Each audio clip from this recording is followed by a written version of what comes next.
오늘 돌봄교회는 굉장히 변화가 많은 날입니다. 일단 예배 시간이 바뀌었죠. 아마 조금 낯설기도 하고 익숙해지려면 좀 시간이 걸릴 것이고, 또 이렇게 책상이 깔렸습니다. 책상이 깔렸으면 뭘 적을 걸 줘야 되는데, 제가 준비하려다가 하나님이 아직 돌봄교회 성도들의 준비가 안 되었다면서, 정말입니다. 프린트가 안 돼가지고 그래서 그냥 이렇게 오늘은 이런 식으로 진행되는구나 이해하시고, 다음 주부터 이 변화에 맞춰서 또 더 준비하도록 하겠습니다. 그리고 이제 다음 세대도 부모님들이 같이 이 예배 직전에 예배를 드리게 되고 울타리도 바뀌게 되는 꽤나 큰 변화가 우리 돌봄교회에 지금 이번 주에 있는 일입니다. 여러분들, 변화는 언제나 약간의 긴장과 더불어서 새로움에 대한 기대를 가지고 옵니다. 그렇지 않나요? 뭔가 새 학기가 시작될 때 그 뭔가 모를 그 설렘이 있듯이, 우리도 지금 돌봄교회도 새로운 시작을 하고 있고, 오늘 살펴볼 여호수아의 본문도 새로운 시대를 맞이하는 이스라엘 백성의 이야기를 잘 보여주고 있습니다.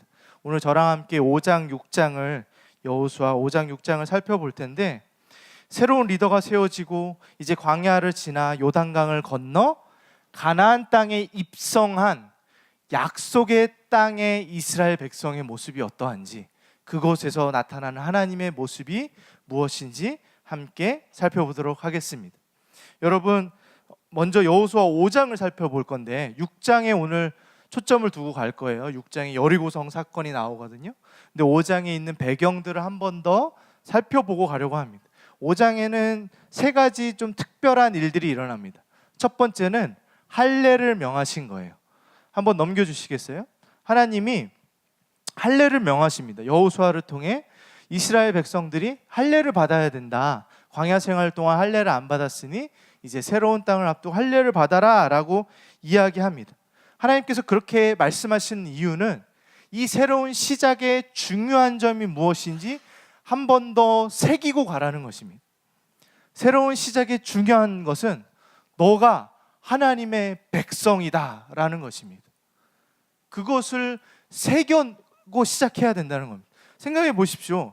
이제 강까지 건너온 마당에 적들은 코앞에 있는데 전투 가능한 모든 남자들이 포경 수술을 해서 꼼짝달싹 못하고 일주일 정도를 회복해야 되는 그 취약한 상황으로 하나님이 몰고 가시는 이유가 무엇입니까? 제일 중요한 건, 너가 물론 가서 싸움도 할 거고 여러 가지 일들을 해야 되는 건 사실이지만 그게 중요한 게 아니고, 너희가 하나님의 백성이라는 것, 그것을 마음에 새기고 가는 것이 중요하다라고 말씀하고 계신 것이죠. 우리는 그 하나님의 정체성으로 살아가야 됩니다. 그것을 위해 우리의 취약함을 드러내야 될 수도 있습니다. 약한 모습을 보이고 우리의 약점이 노출되어야 할지도 모릅니다. 우리가 하나님의 정체성, 하나님의 백성의 정체성으로 살아가기 위해선 그런 일들이 일어날지라도 하나님께서 말씀하시는 건, 지금 이 전쟁은 내가 할 테니 너는 나의 백성이 되라 라고 말씀하신다는 것이죠.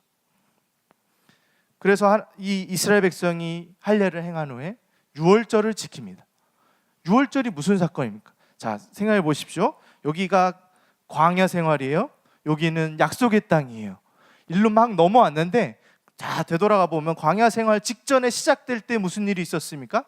애굽에서 출애굽시키시는 하나님의 구원의 역사를 기억하고 예배하는 것, 그게 유월절이에요. 근데 이제 그거 광야의 생활을 끝맺으면서 광야 생활의 시작에 있었던 그 사건을 기억하며, 내가 너희를 이렇게 구원하고 이렇게 인도해 왔단다라는 것을, 그것으로 너희의 정체성을 삼으라고 말씀하시는 것입니다. 돌봄교회가 새로운 변화를 맞이하는 이때, 아니면 여러분들 인생 속에 어떠한 새로움을 맞이하는 그 순간에 우리에게 중요한 것은 내가 하나님의 백성이라는 것, 나에게 역사하셨던 그 하나님의 구원 역사를 마음에 새기고 가는 것입니다.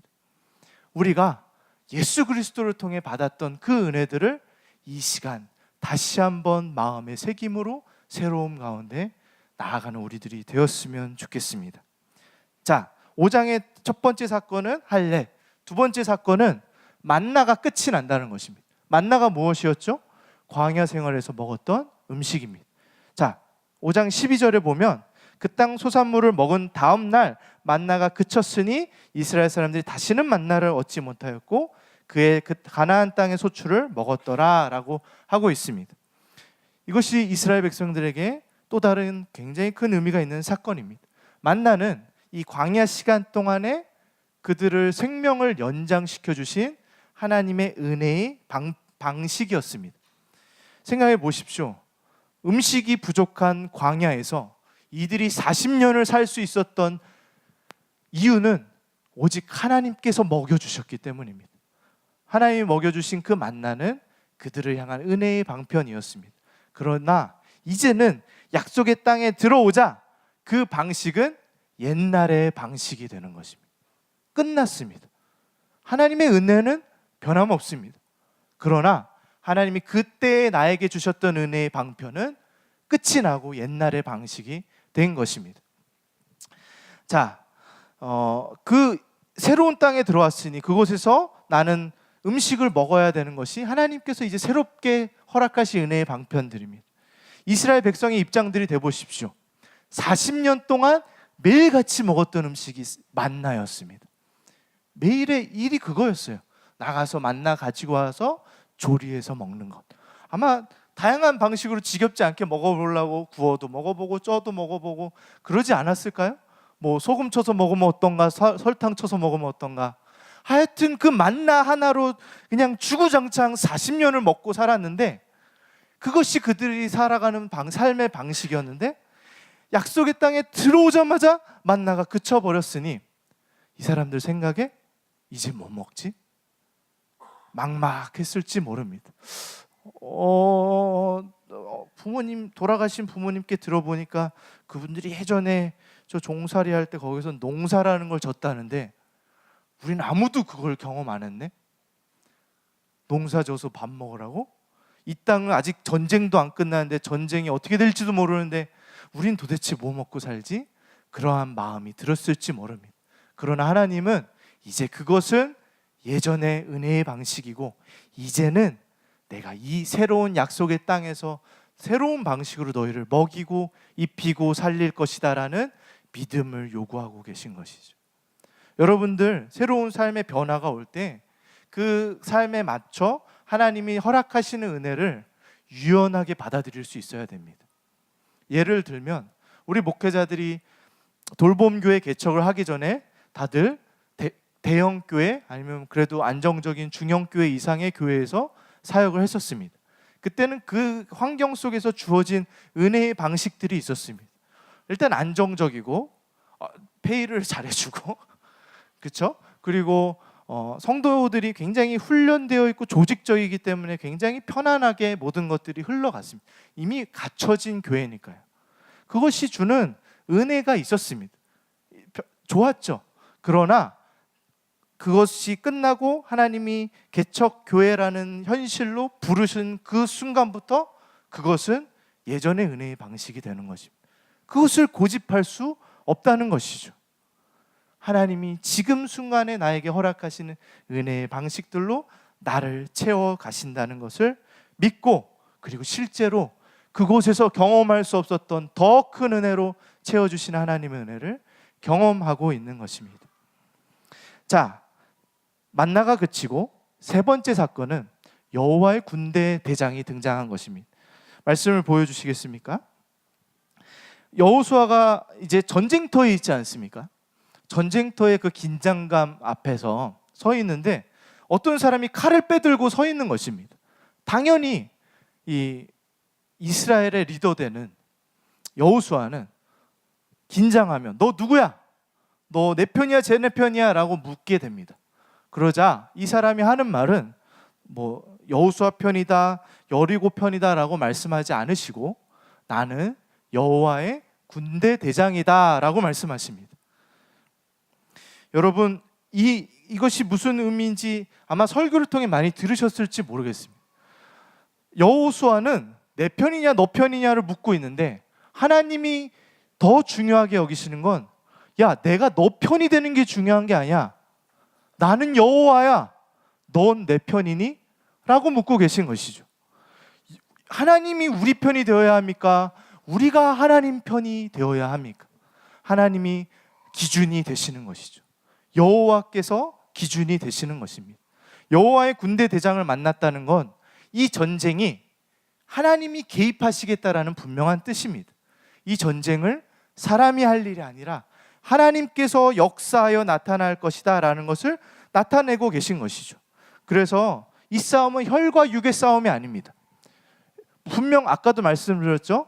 여리고에 들어가 육체적으로 실질적으로 이뤄내야 할 싸움이 있지만 중요한 건 사람의 싸움의 그 내용이 아니라 너가 여호와의 사람이냐 그 자체를 더 중요시 여기시는 것이죠. 그래서 등장하시는 겁니다. 나타나셔서 나는 여호와의 군대 대장이다. 너 신을 벗어라. 너가 서 있는 것은 거룩한 곳이다 라고 모세에게 하셨던 그 말씀을 여호수아에게도 동일하게 하고 계신 것입니다. 우리가 하나님의 백성으로 살아가는 것, 그것이야말로 우리 삶의 최우선 순위가 되어야 합니다. 여러분들, 우리가 살아가면서 생각보다 이것은 쉽지가 않습니다. 너무 바쁜 일들에 치여서 그것들에 밀려 신앙생활, 내가 하나님의 백성으로 살아간다는 그 정체성은 2순위, 3순위, 4순위로 자꾸만 밀려가게 되는 것들을 보게 됩니다. 그러면서 내 앞에 있는 여리고와 싸울 것에 집착하며 내가 막 여리고랑 싸우면서 하나님께 구합니다. 하나님 나 좀 도와주세요. 하나님 내 편이 되어주세요 라고 말하는데 하나님 그때 이렇게 말씀하실 것입니다. 나는 여호와 하나님이다.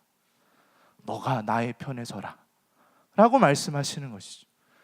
하나님의 백성이 된다는 정체성을 하나님은 먼저 묻고 계신 것입니다.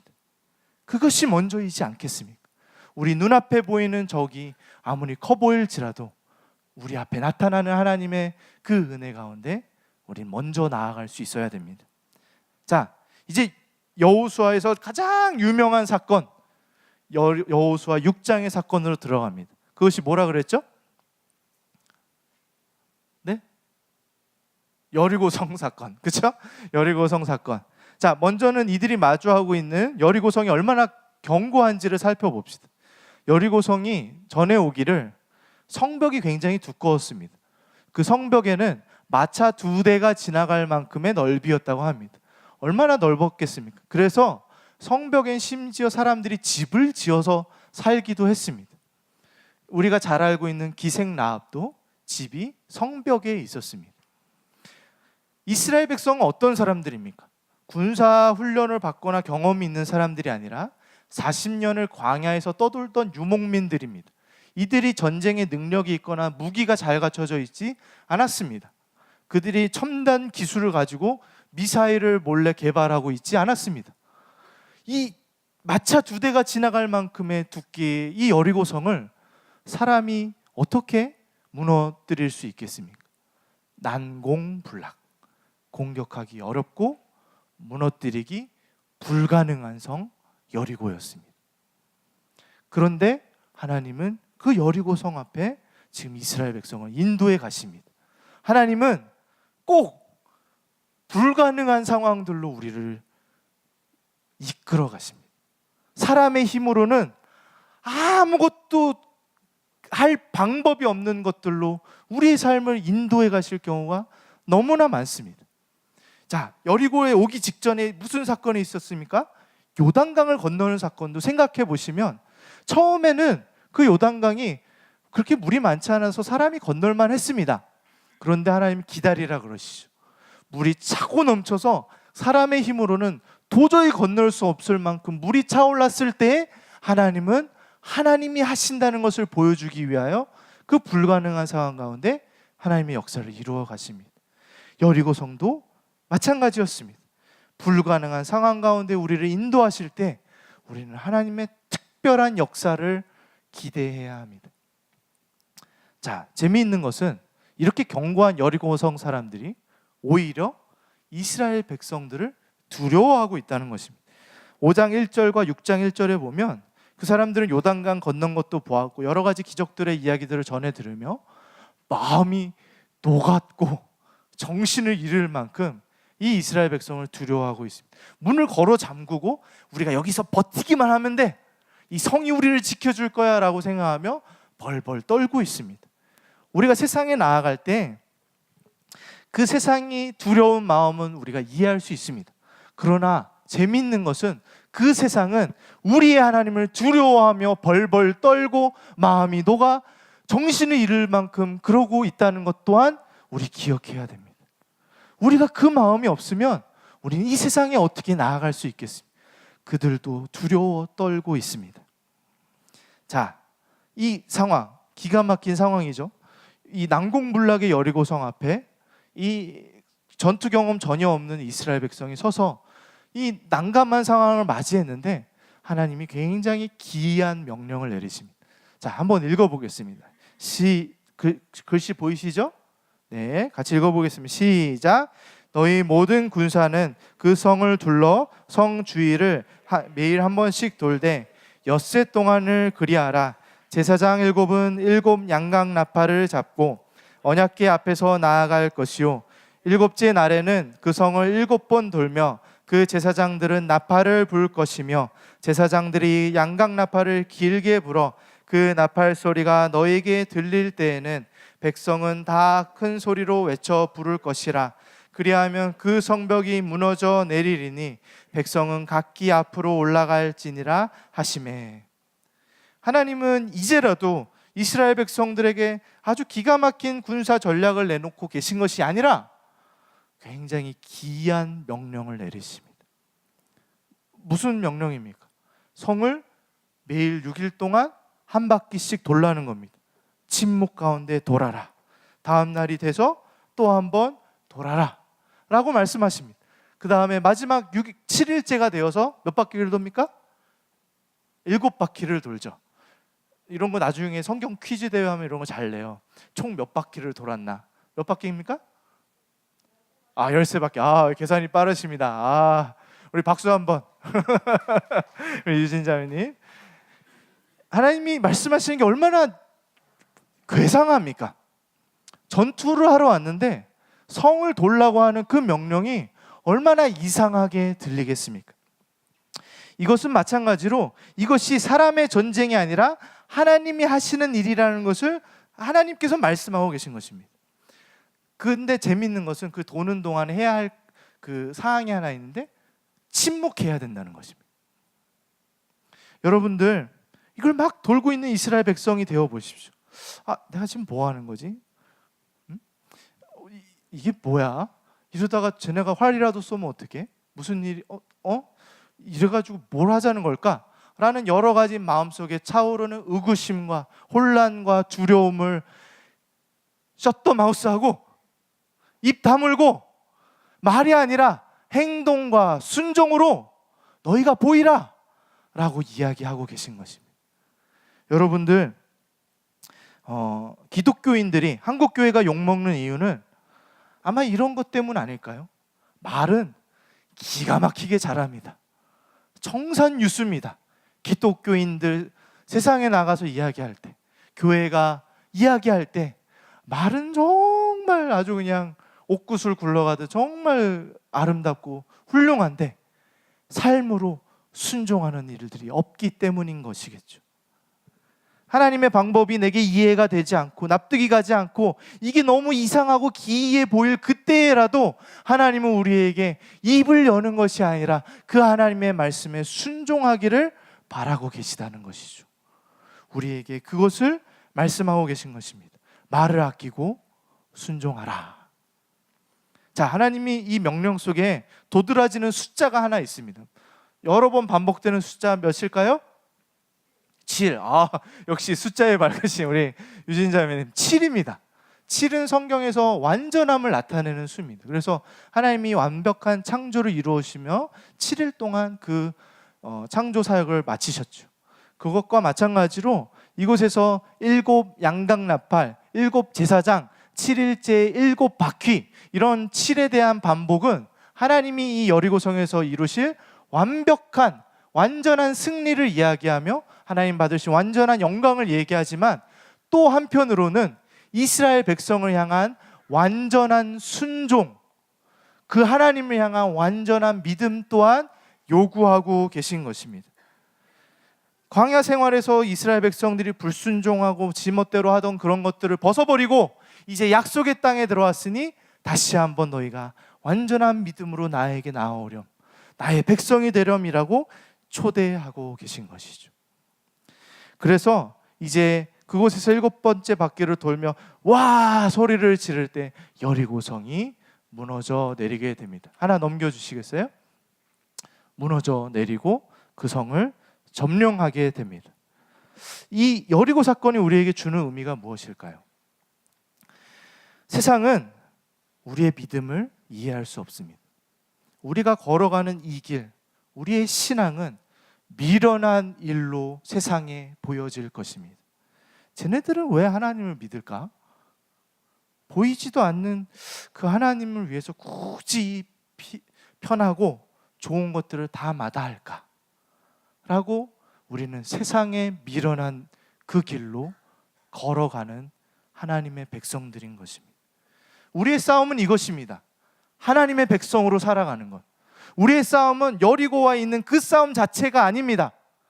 하나님이 우리에게 그 성을 돌라고 하시면서 우리로 하여금 하나님의 백성됨을 확인하시는 그것이 우리를 향한, 우리가 마주한 진짜 싸움이라는 것을 이해하셔야 됩니다.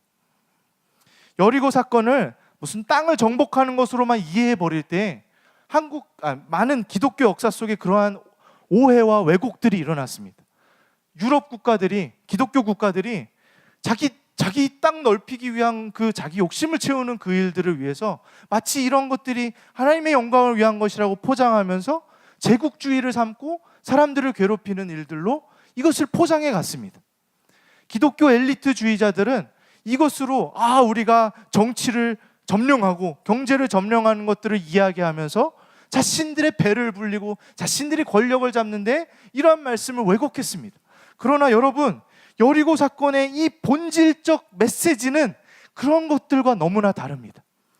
사람이 세상의 기준과 똑같은 목적을 가지고 세상의 그 방법들을 가지고 싸워서 이겨내는 그 일들을 위해서 하나님을 내 편으로 끌어오는 것에 그 메시지가 있는 것이 아니라 그 모든 세상의 방법을 내려놓고 하나님이 하시는, 하나님밖에 할 수 없는 하나님의 방식으로, 기이한 방식으로 우리를 부르셔서 그곳에서 하나님의 백성을 만들어 가시는 그 과정임을 여리고성 사건 가운데 우리는 배워야 할 것입니다.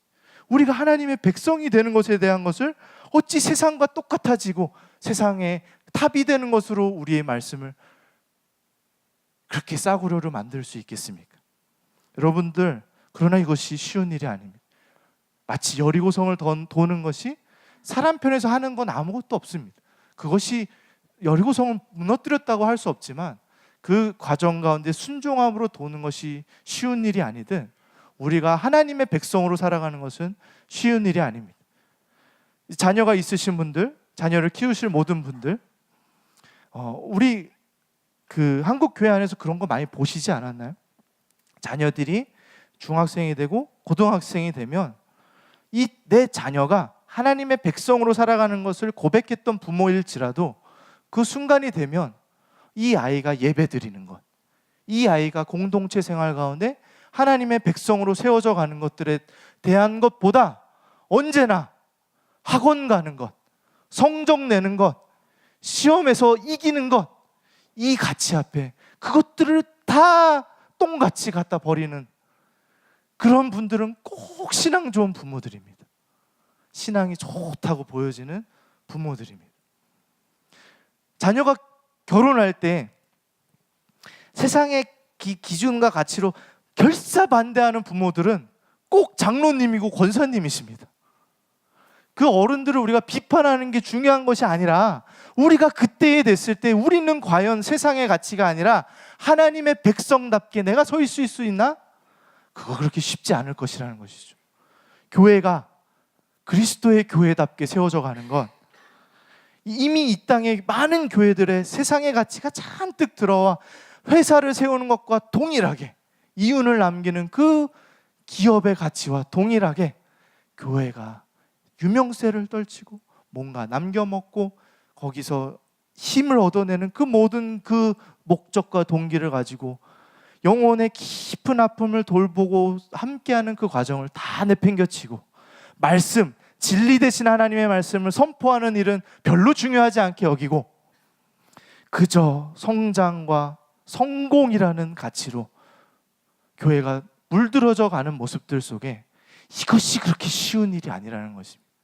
그리스도의 백성이 되는 것, 하나님의 백성이 되는 것에 하나님은 기이한 부르심을 우리 가운데 하고 계신 것입니다. 그것은 세상에 비웃음을 받을 길입니다. 노아에겐 산에 올라가서 큰 배를 지으라고 합니다. 사람들이 막 깔깔깔 웃으면서 아마 술자리에서 늘 노아에 대해서 이야기했을 겁니다. 저 망나니를 보라고요. 저 정신 나가가지고 저 산에다가 배를 짓는다고, 비가 내린다면서. 모세는 어땠습니까? 세상에서 제일 강력한 군대가 쫓아올 때 바다를 향해 가는 사람입니다. 여호수아는 오늘 여리고성을 침묵 가운데 돌아야 했습니다. 예수 그리스도는 십자가를 지고 걸어가셔야 됐습니다. 예수 그리스도의 제자들은 그것을 위하여 자신의 목숨을 내어놓는 순교의 길로 기이한 부르심으로, 이해할 수 없는 부르심으로 부르셔서 하나님의 백성이 되는 그 부르심을 보여오셨습니다. 오늘 우리도 그렇게 부르고 계십니다. 기이한 부르심. 회사 생활에 바쁘고 가정에 너무 많은 일들이 일어나는데 도대체 왜 교회로 이렇게 힘들게 모입니까? 모이는 거 이거 보통 일이 아니에요. 두세 가족만 한번 약속 잡아보십시오. 몇 번은 엎어져도 다시 모입니다. 이 수많은 사람들이 모여서 뭐라도 해보겠다고 예배하겠다고 하는 건 세상이 이해할 수 없는 미련한 일입니다. 사람이 모이니 할 일들이 생깁니다. 청소도 해야죠. 먹을 것도 준비해야 되죠. 섬김과 봉사가 이곳에서 있어야 됩니다. 세상은 이해 못합니다. 아니 지금 나 쓸 돈도 없고 내 대출비 때문에 막 전전긍긍한데 나의 수입의 10분의 1을 하나님께 드리는 헌금, 이런 거 이해 못합니다. 마음 다해서 예배하고 눈물 흘리고 그 안에서 하나님의 은혜를 누리는 것, 그것을 보며 세상은 비웃을 것입니다. 세상의 모든 것들을 즐길 수 있다고 하는데 우리가 조금만 타협하고 조금만 비리와 거짓말로 하면 누릴 수 있는 것이 너무 많은데 돈, 술, 담배, 섹스, 마약, 성공, 명예, 모든 것들을 추구하면서 살아가자고 하는 이 세상 속에서 절제, 오래 참음, 경건, 이게 무슨 말도 안 되는 소리를 이 세상이 하고, 이 세상은 우리를 보며 비웃을 것입니다. 쟤네 또 여리고 돌고 있네, 돌았네, 제정신이 아니야. 마음 맞는 사람들끼리 그냥 좋은 대로 모이면 되지 교회에 와서 불편한 누군가를 품어줘야 됩니다. 그 사람을 참아내고 함께 해야 됩니다. 왜 그런 일을 합니까? 지금 이 시간에 TV를 보십시오, 영화 보십시오, 저기 가서 뮤지컬 하나 보십시오. 아마 이것보다 훨씬 재밌을 겁니다. 그것을 위해서는 막 줄을 서서 기다려서라도 갈 수 있고 너무 즐거워서 막 이러는데 이 지루한 말씀을 어떻게든 들어보겠다고 이러고 집중하면서 이곳에서 하나님의 말씀이 무엇인가 막 애를 쓰는 우리를 보며 세상은 아유 미련한 놈이라고 이야기할 것입니다. 이것이 우리가 걸어가고 있는 여리고 둘레길입니다. 우리에게 부르신 자리예요. 하나님의 백성이 되는 것. 그것은 여리고를 심판하시는 내용이 있지만 그것에 더 중요한 면은 하나님의 백성을 구원하시는 일입니다. 하나님의 백성을 백성답게 세워가시는 하나님의 구원의 역사인 것입니다. 그것을 가장 잘 나타내는 것이 이 안에 숨겨져 있는 기생 라합의 이야기입니다. 기생 라합은 여리고에 이스라엘의 정탐꾼들이 와서 보고서 위험에 처했을 때 이 정탐꾼들을 숨겨주고 도망갈 수 있게 도와주었던 여인인데 이 라합을 늘 설명하던 형용사 같은 것이 기생 라합이었습니다. 세상에 손가락질 받던 그 여자, 세상에 천대받던 그 여자, 세상의 힘과 조건으로는 아무것도 만족시킬 수 없던 그 여자 하나만이 여리고성에서 구원받는 가정이 되었습니다.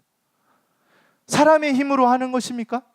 하나님께서 아무것도 사람의 힘으로 할 수 없는 그 기생 라합에게 하나님을 보여주시고 하나님을 알게 하시고 하나님의 백성으로 살아갈 수 있는 기회를 허락하시며 초청하실 때 기생 라합은 하나님의 백성이 된 것입니다. 기생 라합은 마치 그 이스라엘 백성과 같습니다. 광야를 떠도는 그 손가락질 받는, 비웃음 받는 그 민족과 동일하게 사람의 힘으로는 답이 없는 그 인생에 하나님의 구원의 역사가 나타나는 것. 기생 라합은 이스라엘이며 우리여야만 합니다. 아무것도 이 세상의 조건으로 만족시킬 수 없는 나라는 실패자가 하나님의 은혜로 구원받는 것, 그것이 기생 라합의 이야기입니다. 여러분, 기생 라합의 집이 어디에 있었다 그랬죠? 성벽에 있었습니다.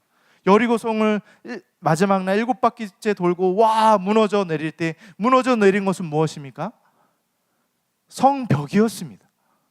그곳에서 모든 성벽이 와르르 무너지는 그때에 기생 라합의 집만은 우뚝 남아 서 있었을 것입니다.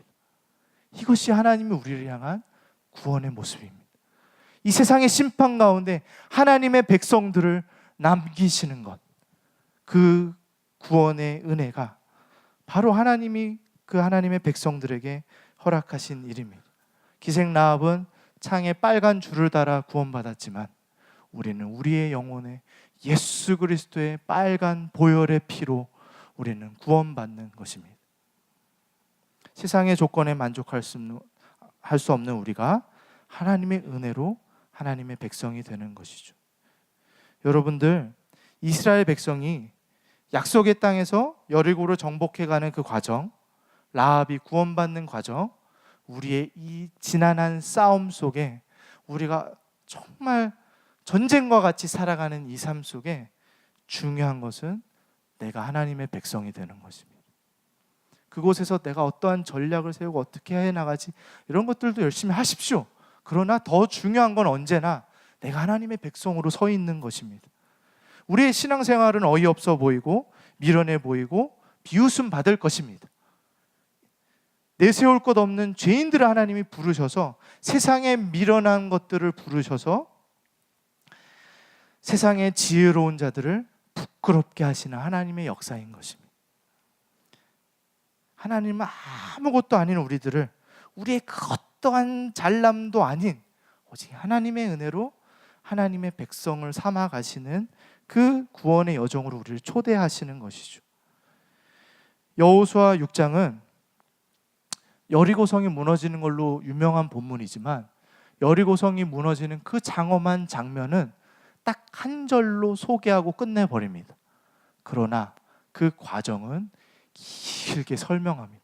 너희가 이렇게 해야 돼. 그리고 여호수아가 가서 전에서 똑같이 이렇게 했습니다. 이런 것들을 길게 설명하며 관심을 보이는 건 여리고성이 무너지는 것이 아니라 그 여리고 둘레길을 걷는 하나님의 백성들의 백성다워져 가는 그 삶의 모습인 것이죠. 우리의 결과는 하나님께 달려 있습니다. 하나님 믿읍시다. 하나님 신뢰합시다. 그리고 우리는 하나님의 백성으로 살아갑시다. 고린도전서 1장 27절에 이렇게 되어 있습니다. 그러나 하나님께서 세상에 미련한 것들을 택하사 지혜 있는 자들을 부끄럽게 하려 하시고 세상에 약한 것들을 택하사 강한 것들을 부끄럽게 하려 하시며. 돌봄교회, 이런 교회 됩시다. 잘난 사람들 모여서 나 이거 잘났어, 어때, 나 멋있지, 이런 거 있지 말고 실패한 사람들이 모여서 나는 실패하였습니다. 그러나 하나님 나를 구원하셨습니다. 돌봄교회 같이 이 백성다워져 가는 길 같이 걸어갑시다. 막 의구심 들고 막 힘들 때 옆에 막 힘들어하는 성도들 손잡아주고 그 여리고 같이 돌아갑시다. 하나님이 우리의 구원을 완성해 가시는 그날까지 하나님의 백성다움을 우리의 삶의 부르심으로 여기고 그 부르심 가운데 묵묵히 순종하는 우리 돌봄교회 성도님들 되시길 주님의 이름으로 축복드립니다. 함께 기도하겠습니다. 기도하고 좀 저희 예배 순서가 바뀌어서 잠시 쉬는 시간을 가진 후에 이제 모임을 또 가지게 될 테니까 축도는 맨 마지막에 GP 끝날 때 하도록 하겠습니다. 제가 기도하겠습니다. 사랑의 하나님 아버지, 우리로 하여금 하나님의 백성으로 불러주심에 감사드립니다. 나로 할 수 없는 일들 앞에서 나의 능력이 아닌 하나님이 이루어 가시는 전쟁으로 그 삶의 여정으로 부르시는 하나님을 바라보게 하여 주시고, 하나님이 기이한 명령으로 우리를 부르실 때 너 나의 자녀가 되어라 라고 하는 그 부름이 이 세상 가운데 비웃음 받고 천대받고 나의 연약함을 드러내는 일이 될지라도 오직 하나님만을 신뢰함으로 하나님의 백성 되는 것을 나의 삶의 최우선의 가치로 여기고 그것만이 나의 구원임을 알며 고백하며 하나님의 사람다워 지어가는 하나님의 백성다움으로 자라나는 우리 모두 될 수 있도록 주님 축복하여 주시옵소서. 그 길을 위하여 돌봄교회를 사용하여 주시고 이 공동체에서 함께 말씀을 배우고 서로를 품어주며 서로 가운데 배우고 자라나며 오직 하나님의 영광을 나타내는 하나님의 백성들의 모임 될 수 있도록 주님 축복하여 주시옵소서. 감사드리며 우리를 부르신, 그리고 그 부르심의 길 먼저 가신 우리 구주 예수 그리스도의 이름으로 기도드렸습니다. 아멘.